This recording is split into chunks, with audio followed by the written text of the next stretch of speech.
Hi, I'm Lemmy from lotr. Let me show you how I came how I came up with the painting scheme of my mirkwood elves, my mirkwood palace guard.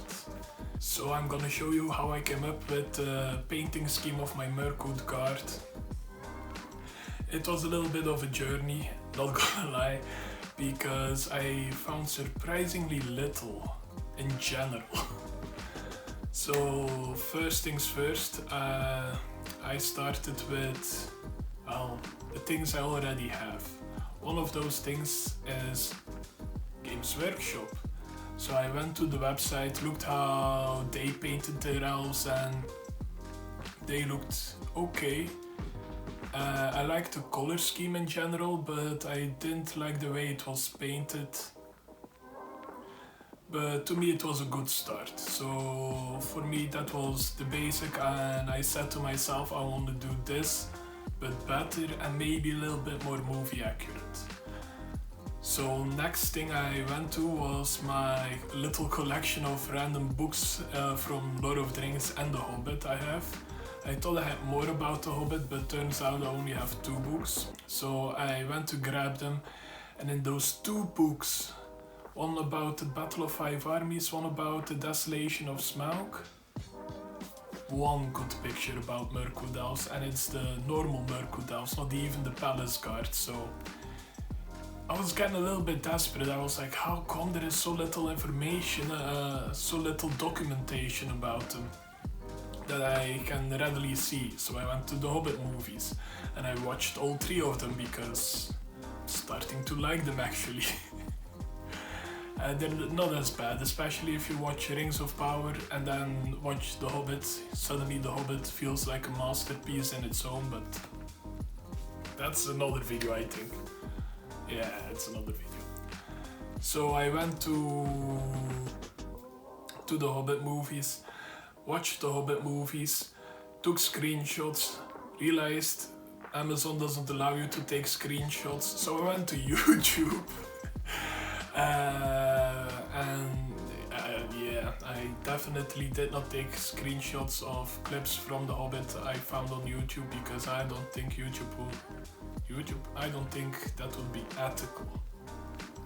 So here are the screenshots, and yeah, I realized they don't come into frame all that often compared to, let's say, the normal Mirkwood warriors.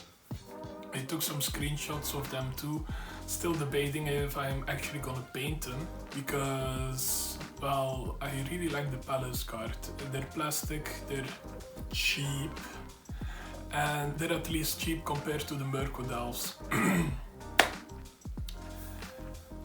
Yeah, and you get like 20 in a box compared to 12 with poses that are being doubled, if I'm not mistaken, with the normal Mirkwood elves. I really don't like that. And I mean, in the Palace Guard you get doubles as well, but you get 8 more warriors point. That's it, 8 more.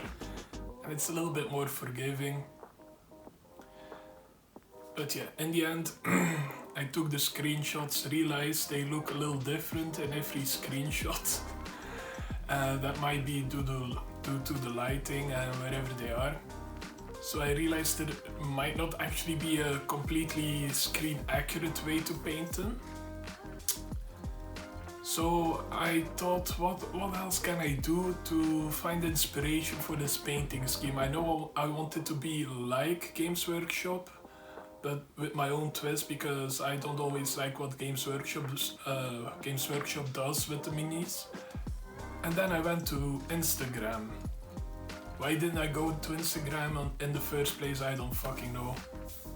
And I started looking for Mirkwood elves, Mirkwood Palace Guard. I tried a lot of different variations. I also went on Reddit, but I didn't actually find a lot on the Middle-earth strategy battle game subreddit. So I mainly stuck with Instagram for the inspiration, and what I found on Instagram was fucking amazing. There are some beautiful paint jobs from some great people, and yeah, it made me realize I'm not as good as I want to believe that I am. Which I know. So I don't believe that. So yeah, they were amazing paint jobs. I got inspired with Trandwyl as well, with Toriel as well, so I bought Toriel and Legolas. And one day I'll buy some rangers, so Toriel and Legolas can lead some of them. That's maybe another video. Yeah, it's gonna get expensive real fast. So after deciding that I wanted, so after seeing all that on Instagram and especially the shields, because I wanted to do the shields justice, and that's one of the things I absolutely love on the Games Workshop site. When you look at their shields, they look fucking awesome. And after seeing all that, my order finally came. I ordered it before I actually started doing research. And thankfully Games Workshop isn't super fast with sending orders. So I had more than enough time to research it, so I started painting. And this is my first try, somewhere around here. Ooh. And yeah, I was happy with it, but I thought I could do better. So I showed my wife, she was like, yeah, it's okay. But I wasn't happy with the shield. And I tried some different things with the shields, and that's why some of the shields of the warriors don't really look right, because I use them for experimenting on. Well, not only them, I also use some minis that I just use to test color schemes, test different ways of painting, test if these two colors go well together, those type of things. My testing minis, I call them. I also so I use them a lot as well, but I really wanted to see how it would look on a shield, and I tried. Yeah, I tried a lot, and in the end I realized I'm not good enough to emulate what Games Workshop did. I'm not good enough, so I decided to leave the shields like this. This is how I paint elves now. And I decided to leave the shields pretty much blank and wait. And wait not only for me to get better, but for me to learn more techniques and to grow as a hobby painter. So that one day I can have the shields that I really want to have on my Mirkwood Palace Guard elves. Really tested some things up there. But yeah, that's how I actually came to the painting scheme I have right now. There were some tries in between, and I showed my wife, like she's the judge for me, and mainly because I had to base coat them green. I wanted mechanical standard grey, but the local hobby shop didn't have mechanical standard grey, and yeah, the elves were due any moment practically. Like I gave birth to. Like they were gonna arrive any day, so I decided for green. But I'm a little bit colorblind. I forget that sometimes. So especially with lighter colors and a light green and a light brown, I don't really see much difference personally sometimes. So that's why I also asked my wife, and she said, did you miss this part on the mini because it still looks green? And I'm like, no, it's supposed to be a greenish yellow. And yeah, she helped me finalize the paint scheme, which is amazing. My wife is very patient with me. So yeah, my wife helped me a lot as well. She's amazing. This is a picture of her, totally not a picture of an ape. So in the end, the army is looking like this, and I really think it came out well. I tried not to paint them as fast as possible, but as good as possible, which is a little bit of a challenge, because with the Grimhammers and the Arbor Warriors I paint, I really started getting in a groove of painting them fast instead of real good. So this was a step back for me to take my time, and that's why it's also taking a little longer than I would have liked to have this amount painted. I'm still not even done yet, but yeah, I really wanted to apply myself, like apply my skills as a painter to this army and show myself that I have grown a little bit at least in the past year and a half approximately since I'm back in the hobby. And yeah, this is what I actually wanted to show you, just the journey I go through with my painting schemes. I don't always go in depth as much as this for every painting scheme I do, but I try to research it a little bit and also take something of me into the paint job, like the Kazat guard I painted recently. I really like Sons of Horus green, and that's why I used it, not because I found a picture in some book or something. No, it's just I like the green and I use it. So yeah, I think I said pretty much everything I wanted to share. Now we are going back to future me. Hello, and this is future me. So yeah, here we are at the desk, back again, ready to paint a Mirkwood Palace Guard elf. That's a mouthful. So to start off, I decided to paint the base dryad bark. Just a quick coating, and also apologies in advance. The camera work is not amazing. I realized that after I recorded everything, this was also the last elf I needed to paint. So there is no way I can redo everything. Sorry for that. I'll try to salvage the footage as best as I can. So yeah, first off, dryad bark on the base. It's just to get something else than just straight up green and the sand color of the sand underneath it. After dryad bark, I start with mournfang brown. I apply a pretty heavy dry brush of it, not too bad. I still want to see a decent amount of dryad bark underneath it. And then to finish the base off, I use Steel Legion drab just to highlight it ever so lightly. I didn't want to go crazy with it. So so there is just a subtle highlight of it, and to show you how dedicated I am to paint these models right and to make them look as best as possible.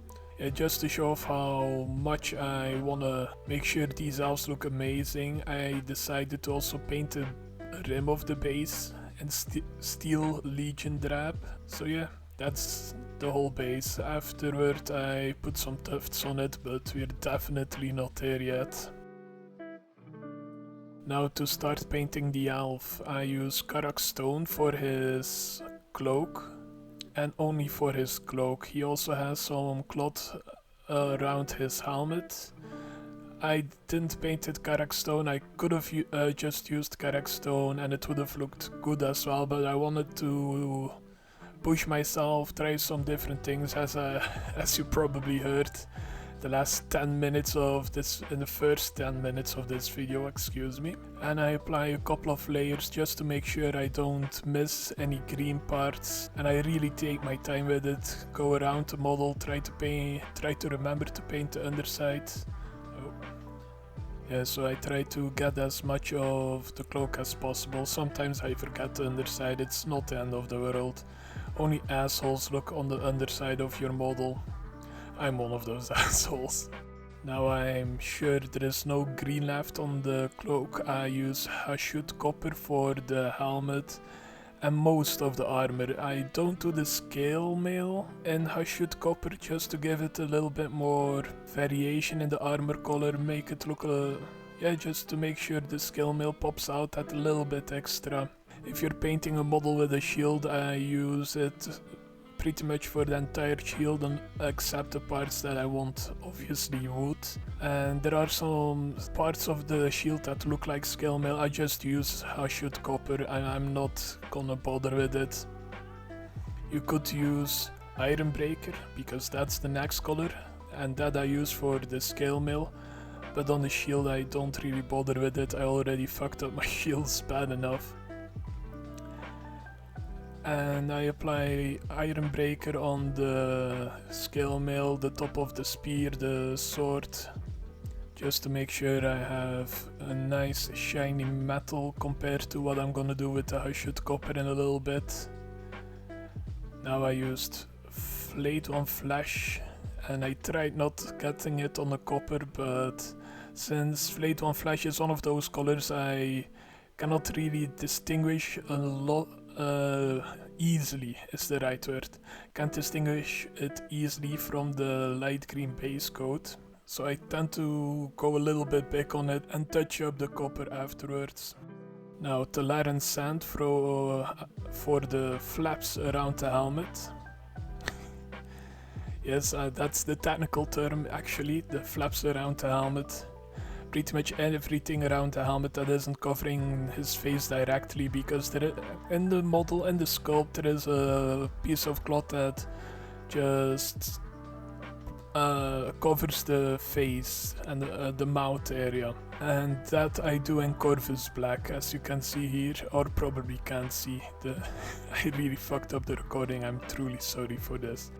If I look at the reference pictures, it's a little bit of a darker color as well, if I'm not mistaken.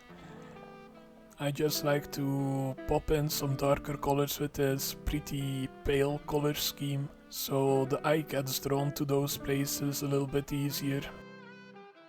Now for the belt around his waist, that also goes down with a lot of dangly bits around his waist. That sounds a little sexual. I use... fuck me, that's gonna get cut out. I use dryad bark for that bit. And I'm not too worried about getting it on the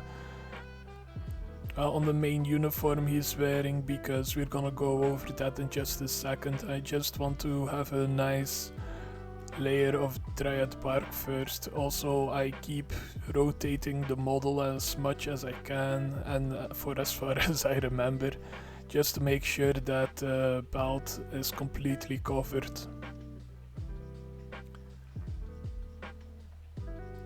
Now for the uniform itself, I use gorthor brown, and you're gonna need a couple of layers if you're painting along with me at home. Because one of the first elves I painted, I only did one, maybe two well, I'm a man. Only did 1 or 2 layers, and you could clearly see the green base coat underneath it still poking through. Or at least my wife could see it, I couldn't. But that actually inspired something I'm gonna do in a little bit. And I'm gonna explain it when we're there. Now for the recessed highlights of his uniform is the best way I can describe it. I use baneblade brown. And you're gonna naturally see what I mean, like also the highlights on his belt, I use baneblade brown. You're gonna see it in the pictures as well where I used it. I think it accentuates nice with gorthor brown, and that's actually the main reason I chose it. Now it's time to paint the hands and feet.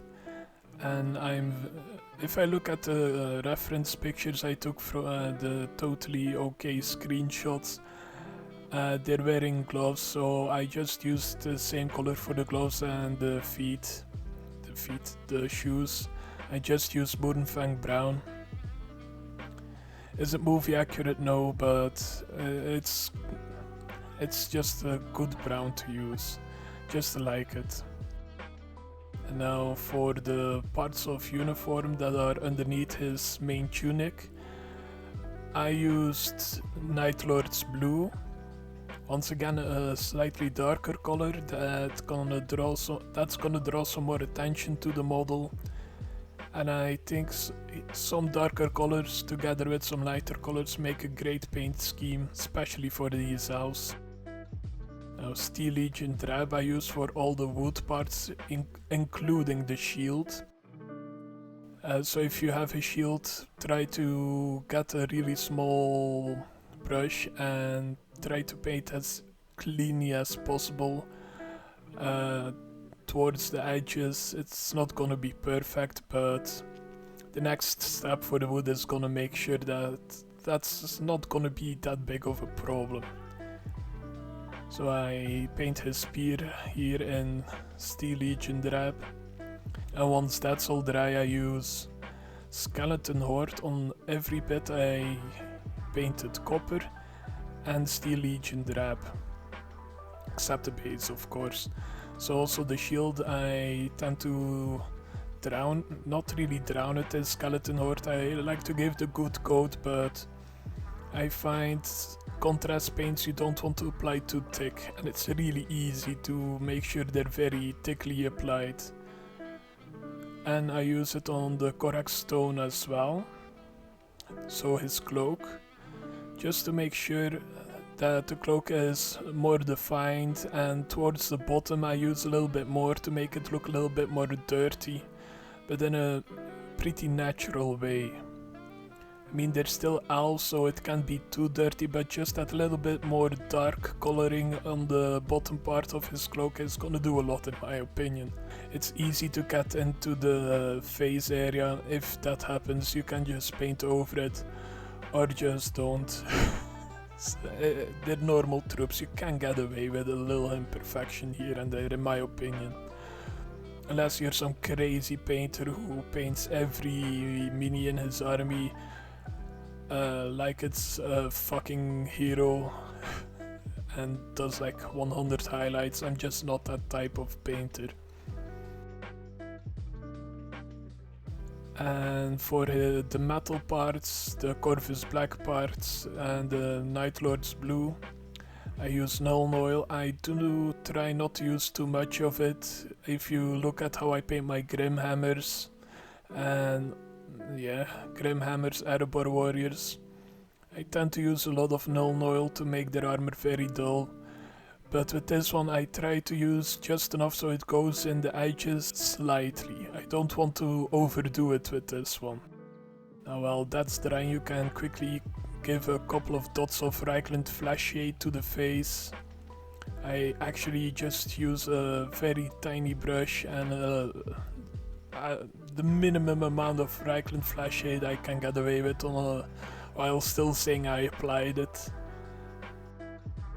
Now agrax earthshade on the tunic, everything we painted baneblade brown and gorthor brown. Just like the nuln oil actually, just a very thin layer, just to darken it down a little bit, get the recesses a little darker.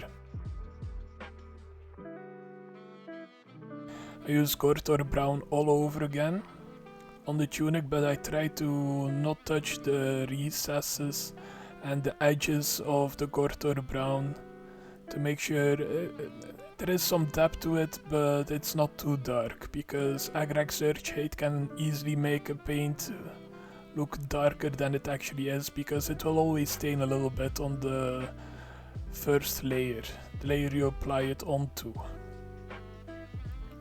So I go over it with gorthor brown again, making sure I leave the recesses alone, the edges of the gorthor brown alone, just to make it a little bit more interesting as well. And this is the part that is inspired by my inability to differentiate gorthor brown with green. This was the solution that I mentioned a little bit earlier in the voiceover. And I think it looks pretty good. And while you watch me put some grass tufts on the base, I can confidently say once you put a lot of these boys together with this paint scheme, they look quite good. They're one of the models I'm actually quite proud of to have painted. They took a really long time to paint because I didn't want to do a batch painting session of these. I just really wanted to take my time, enjoy the painting process, and yeah, I truly enjoyed these to paint, even though they're elves. I mean, they're not as good as dwarves, but still pretty good. So yeah, I hope you guys enjoyed this video. If you did, leave a like, subscribe, share with your friends or your frenemies or whatever. It really helps the channel out if you do. And yeah, I hope to see you in the next one. Let me out. Bye.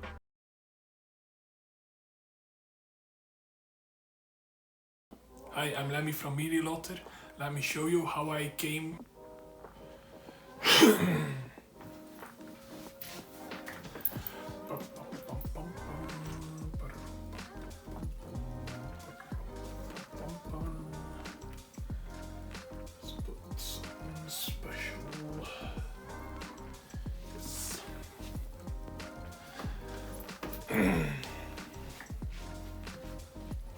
Who is doing an intro and probably using this footage. Hey cutie. Yeah. Want to see something too? Yeah, this is painting buddy. She helped too. Why do you do like I abuse you? You only get love here and food. Oh cutie. She's happy, she's fine, she just doesn't know it yet. Yeah, yeah, you're getting angry. Hey. Yeah, she wants to play. So, back to future me. No, don't headbutt the tripod, please.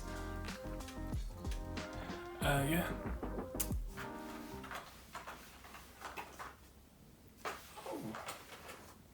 Still had something left. Clever girl. Yeah, you're so smart. Should really stop the recording. Thank God I recorded.